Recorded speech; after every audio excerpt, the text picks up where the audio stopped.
Stellaris doesn't particularly give you a whole lot of hand-holding in what to actually do, what to prioritize, what is the next step for your empire.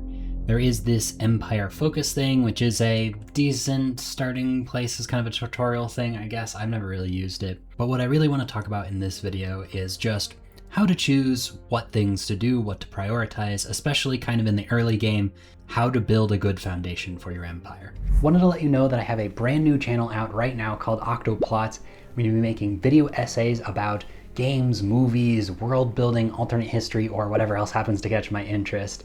I have 2 videos out right now. The first is an alternate history about what if the UK and Germany swap sides in World War II, and the other one analyzes the world building of Detroit Become Human and explores what an android society might look like. So if either of those sound like it interests you, then please go check it out. And with that, on with the video. I'd say there's 2 main things to focus on in the early game. The first is you want to learn about your surroundings, in particular, who are your neighbors. The other is you want to figure out how you are going to get more pops, because that is the major bottleneck for your economy. If you have that information about these different things, that can inform you on what direction do you go with your research, how do you build up your economy on your planets, what type of systems do you actually want to build things in. So I'm going to start with the first one of how your neighbors inform your strategies. You want to figure out who are your enemies and who do you not need to fight right now. Because you will get stretched too thin if you try and fight everyone, unless you're playing on one of the easier difficulties. So you want to be careful about where do you invest your resources.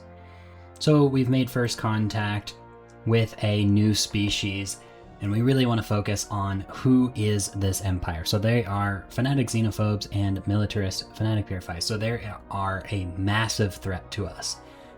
There's no way we can ever do any diplomacy. And this is really important to know. If we're going to be neighbors with someone who's definitely going to fight us, then we need to prepare our defenses. So they're up here in the north. So that would be where you'd want to make a decision of like, okay, well, how are you going to defend against them? You would want to maybe build up your fleet. And to do that, you would want to shift your economy in the direction of militarization. So that's where you might want to get some alloy foundries in order to afford your ships. You might want to have an extra surplus of energy credits so that you can afford the upkeep of those ships as you build them. You'd want to work on increasing your naval capacity, and then think about where you're placing your star bases. Like, you know, you could make a decision where it's like, okay, there's a lot of danger over here and over here. So something like a star base right here on this choke point that defends all of our planets is really good. We want to build this up with a lot of defenses so that when there's threats coming from this way, we can defend it, and then maybe have a big fleet parked here ready to respond to these threats. We made another first contact. This is a authoritarian fanatic spiritualist empire. This empire is down this way, and they're not exactly friendly with us. So because we're egalitarian materialist, we don't really like each other a whole lot.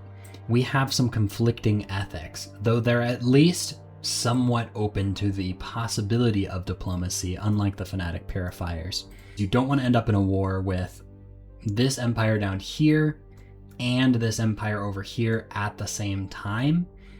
What you'd want to do is maybe just try and make them friendly enough just to stay out of each other's way. So maybe you do an improved relation, maybe you go ahead and offer them a trade deal and give them a gift of something that you don't care as much about. If you get it up to 100, this will increase their opinion of you by 100.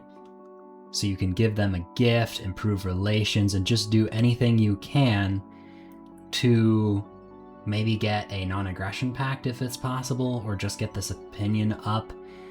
Maybe don't try and antagonize them in any way. Don't claim territories right up in their face, getting you border friction. And that way, you can invest the resources you would have spent fighting them into fighting something actually more threatening to you. And then you can break that non-aggression pact later. You can hurt your relations later to fight them once your immediate threat is dealt with. So I guess like just a good way of thinking about it is, what is your biggest threat? What's the worst thing that could happen to you? And think ahead to what is that bad thing and preparing for that. So in this case, in a galaxy setup like this, we have someone we could maybe make at least just neutral to us at best if we're really, really friendly with them. But even then, they might just sense our weakness and attack us anyways. They might refuse our attempts at diplomacy, so it's unlikely. Here we have an enemy up to the north that will never agree with us. So we're surrounded by enemies right here. And the earlier you can get this information, the better. But that would really inform, in a playthrough like this, you would really want to focus heavy on getting your economy as militarized as possible. You know, when I say militarize your economy, what do I mean by that? I just mean like you want alloy production, so getting some heavy industry on some of your worlds, or at least mixed industry, so that you're getting that alloy production, building those alloy foundries. Even if it means neglecting your long-term economic development, right now the goal is just to survive, win these fights, and deal with these enemies before they become a major problem. So you'd want to shift your entire research into getting higher tech weapons. You'd also want to do things like get traditions that are more militaristic, like as much as something like prosperity. Oh, it gives these really amazing economic bonuses. That's great.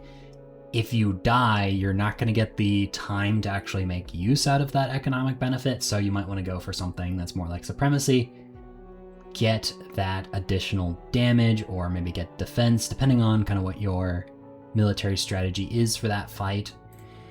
Like, do we super build up this particular starbase as a defensive structure and we just focus on destroying their fleets as they attack? Or do you go on the offensive and try and actually take them out?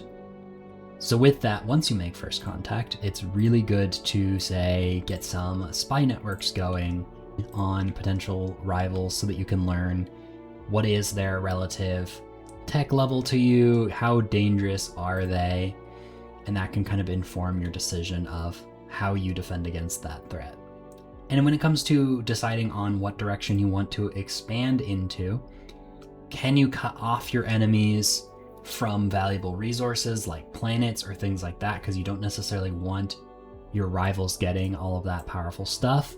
In this case, we have a nice, easy, close choke point that defends all 3 of our planets from their main avenue of attack. They're going to come mostly from this direction, so these stars here offer us some defensiveness so that they can't just come and take our colonies. They have to get through this choke point first, so that works out really well in this case. And also, you'd think you don't want to put your economic development into a place that's just going to get conquered. When you think about expansion in terms of threats, you want to make sure that you have stuff that's secure. There's no point investing into, say, colonizing this world all the way out over here. Even if we were able to get it, we would be very vulnerable to them sending a fleet through, coming in and taking that world from us, because it wouldn't be behind our main, say, defensive structure over here. Though that would be the thing of, could we get a system like this before they do and put a big starbase right in their face and block them off from expanding down south at all, forcing them to go north? So in that case, you would probably want to rush this choke point as quickly as possible if you think you can get it, and prevent them from getting access. We close their borders, so the only way that they can come through this whole direction and come access any of this part of the galaxy is by attacking us.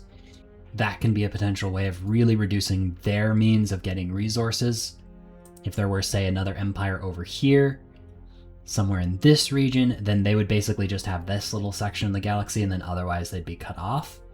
Though if you do this, their only choice of expansion is through you.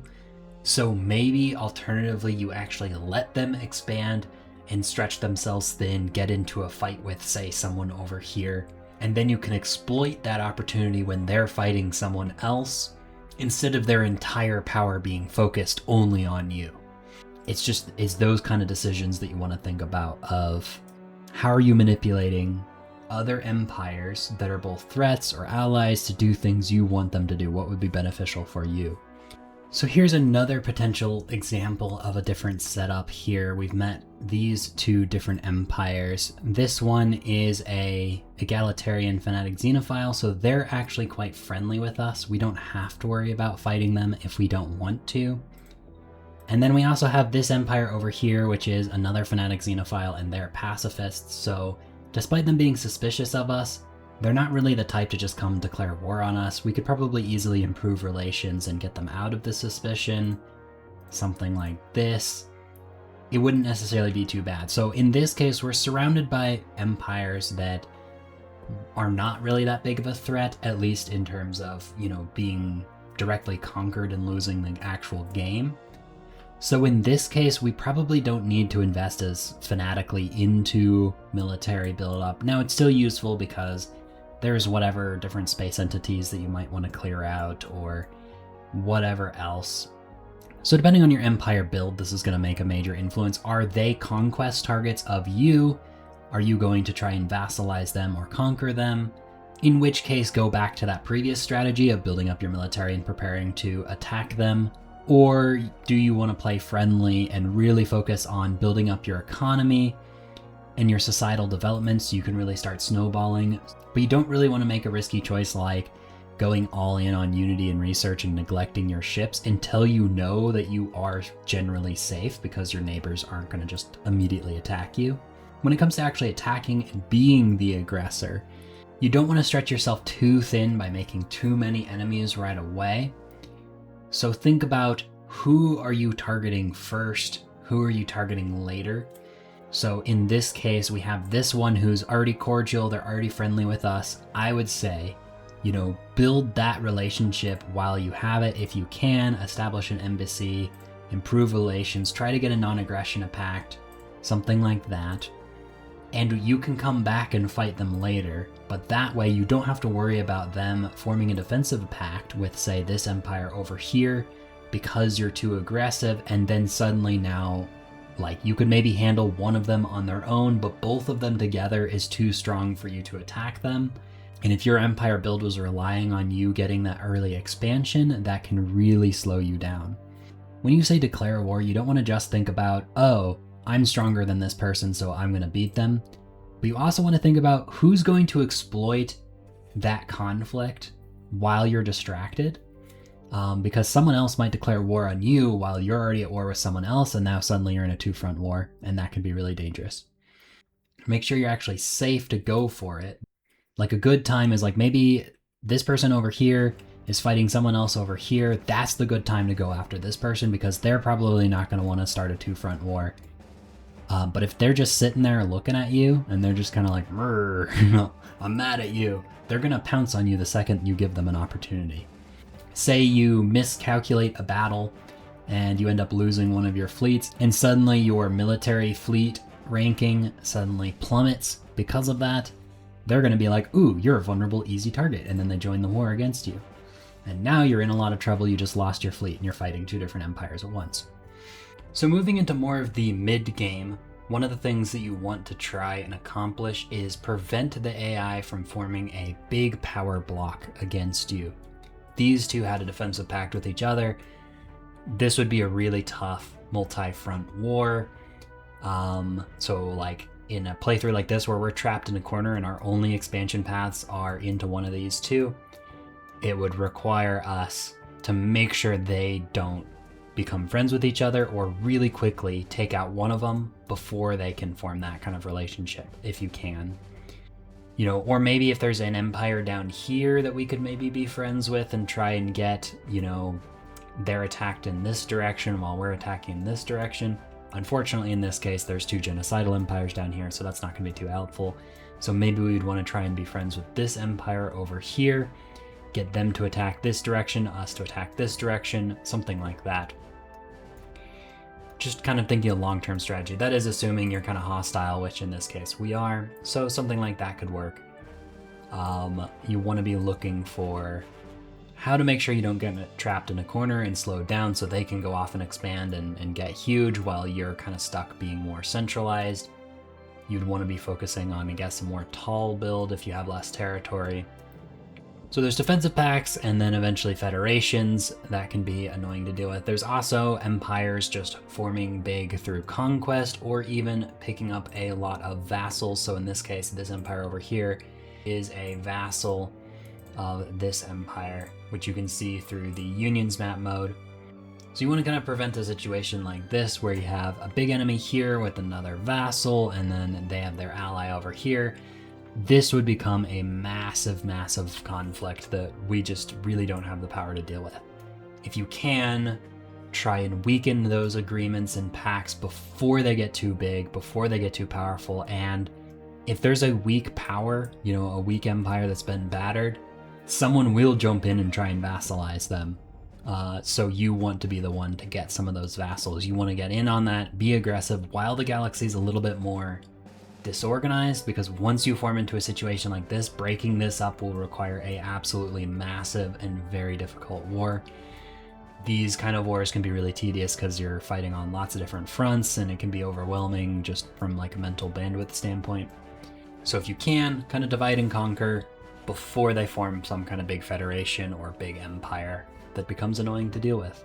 And it will just eventually happen. Partly there is a mechanic that, as you become more aggressive, it makes the other empires, like if you form a rivalry with this empire and with this empire, they're both gonna like each other because they're rivals with you. If that makes sense. So like they're both like, this is a mutual enemy, we're friends now. So that is another strategy you can do diplomatically from a strategic level. Specifically go for, I want to be friends with this person, so who are they rivaled with? And declare a rivalry on their rivals to make them more friendly with you. Form your diplomacy to match theirs so that you can have a buddy in the galaxy so that you're not completely alone.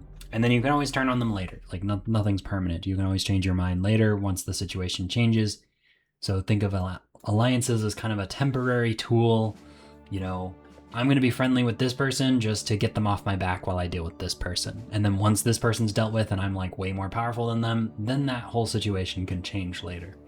So let's return back to the actual beginning of the game and what to do then. I wanted to talk about some of those principles first because I think it'll make this section make a lot more sense. It can be a little bit easy to just get focused on, oh cool, I'm expanding my empire, I'm just doing my own thing, there's no one else around me, I don't have to worry about anything, I'm just kind of off on my own. But in that fog of war, there's all of those different other empires out there. So it's important to think about them ahead of time, and I suggest always assume that you're surrounded by a bunch of fanatic purifiers and that you won't have any friends and that things will be really hard. Because you never know, sometimes you just get a really bad spawn and things work out that way. And once you find out that that is not the case, then you can go ahead and focus on other things, but it is extremely greedy to assume that you can get away with just ignoring your navy and things like that. You got to be thinking about potential threats. So let's go ahead and talk about the other major focus in the early game that I mentioned, and that is getting more pops. There's two main ways of getting more pops. There's producing them yourself through growth or assembly or whatever, or there is conquering enemy worlds.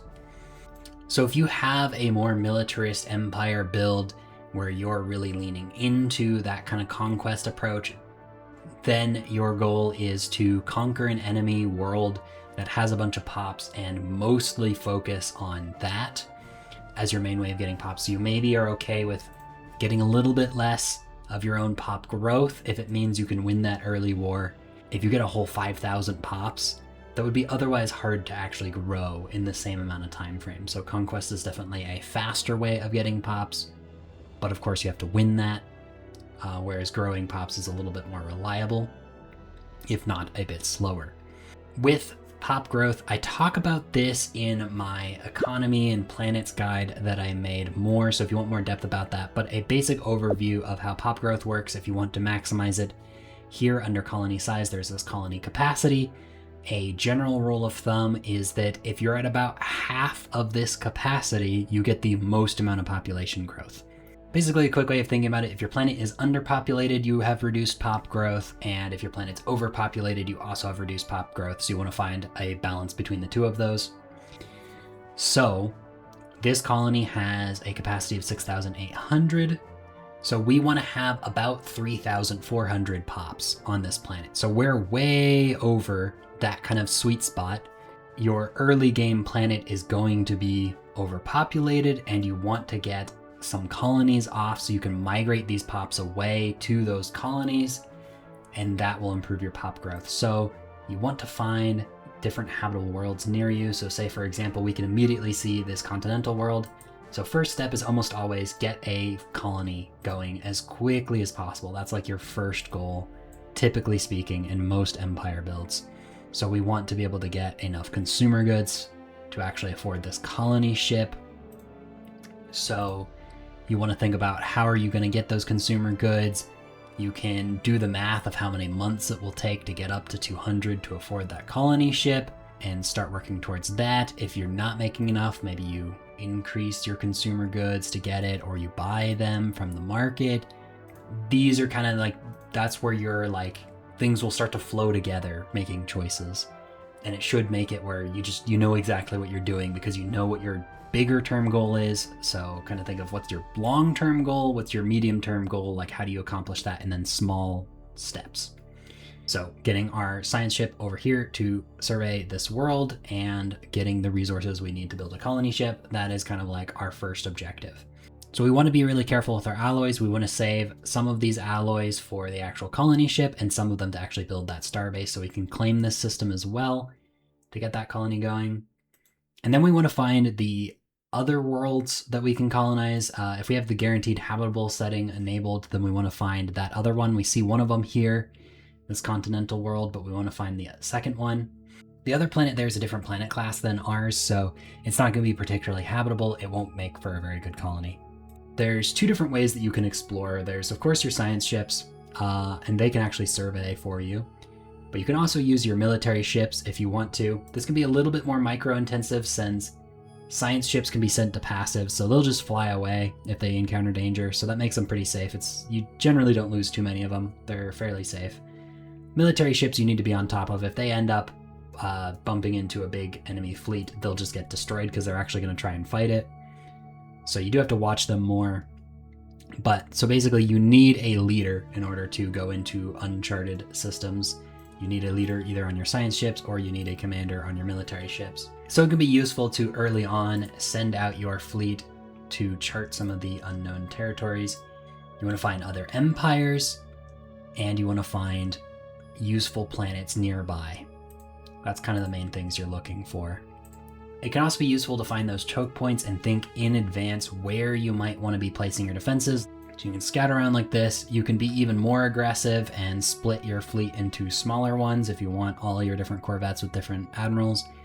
But you also got to think about the opportunity cost of spending all of your unity on scientists and admirals to explore more at the cost of maybe delaying your traditions.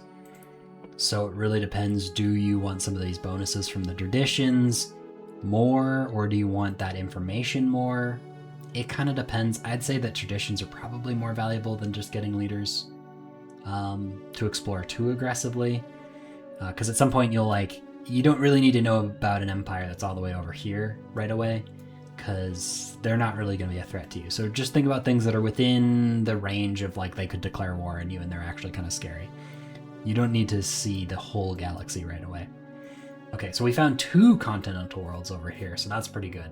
Something like this would really inform, okay, we definitely want to claim that system. This is a really high value system, and we want to find a way to defend it. And it looks like here is a choke point that defends that system. It doesn't look like this connects up any other way. So really we want to get this system. We want to go boom, boom, boom, boom. We want all these stars here. So that's 4 different stars to expand into. That gives us a really good choke point that defends these 2 continental worlds. So we've surveyed this system that has a world on it. We can go ahead and build this starbase outpost, and our colony ship is already done, so we can get that moving over here, colonizing that world. And then our science ship can focus on surveying these systems that lead to these worlds over here. So we have a first contact over here, but this isn't really high priority since we can clearly see this is one of those enclaves. They're not actually an empire. They can't declare war on us, so they're not a threat. So we don't really need to spend our envoys on this. We really want to focus on finding actual empires. So if you see their science ship zooming around, or you actually end up stumbling into one of their planets, that's good. The different amoeba first contact stuff is lower priority. I wouldn't worry about that right away. So we progressed a bit. We've actually settled this first colony world. And what we want to do is get these civilians over to this world to get both the capital closer to that sweet spot and the colony closer to its own sweet spot. Right now, this colony is only making 0.4 pop growth a month. That's not very much. If you have resettlement prohibited, then what you have to do on your colonies to get pops to move over is to build jobs on it. So, get districts building and stuff like that. If you have resettlement allowed, you can click this resettle button and then you can just directly force pops to move over to the colony. And that's a good way of increasing your population growth. So say on this planet, because it has a colony capacity of about 8,500, we want to get this planet to about 4,250 pops approximately. And it's okay if we don't get it all the way there, as long as maybe we get to like 2,000 pops. That's usually a good starting place. It'll at least get the pop growth better. And you want to be careful about which colonies you actually settle. Make sure that you actually have the pops to get to that kind of sweet spot before you colonize it. Otherwise, you're going to have 100 pops on the planet. They're not going to be particularly productive. They're not going to be able to actually benefit your economy in any way. And the planet's going to have pitiful pop growth. And if all of your planets are like that across your empire, it's going to take a very long time to actually get anywhere. So it's better to have several really well-developed colonies that are at that sweet spot and wait until you start to have a little bit of that overcrowding before you start settling a new world. When it comes to your actual economy, again, I do have that other video talking about planetary economy. That does cover a lot of the same different topics. But generally speaking, minerals first is a really good thing to start with since your buildings require minerals. So having the minerals to actually be able to build your economy, and minerals are used as an input good for a bunch of other things. So typically get a good foundation of minerals and then going into making sure that you have enough alloys to really build up your fleet. I think it'd be a bit of a trap to over-focus on consumer goods. I would say in your starting industry slot, you pretty much always want to go for an alloy foundries as your second build if you don't already have one. And then one other thing to think about when it comes to planning ahead for different things, if you are planning to conquer an enemy world, then you want to make sure you have a surplus to actually afford that world after you conquer it.